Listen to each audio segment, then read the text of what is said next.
Avui us parlaré sobre homofonia en el català central.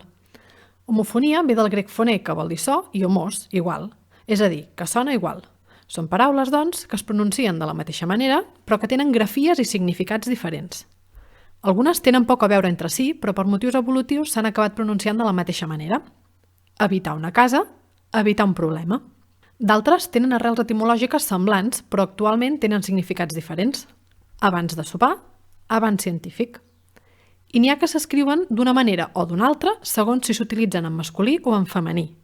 El mot correcte, la resposta correcta. Fins i tot hi ha estructures homòfones formades per més d'una paraula. Per exemple, un altre dia, una altra vegada. Abans d'ahir era dilluns.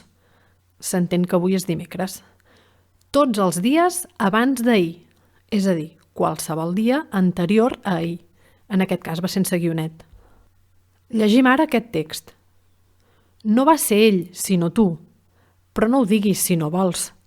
La primera frase expressa una negació. Va ser tu i no ell.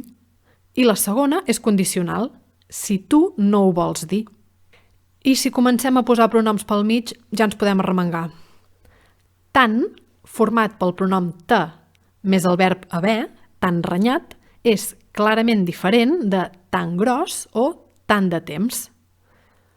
O, per exemple, portin més de pa. És singular, vostè porti. I portin pa és plural, ells o vostès portin. Tu saps, el pronom de segona persona, i tu saps, et saps això. No estudiïs més, que ja t'ho saps. Doncs això, que ja ho tindríem avui. En el proper vídeo parlarem de parònims. De què? Paraules i estructures que sonen gairebé igual, però no. Ah...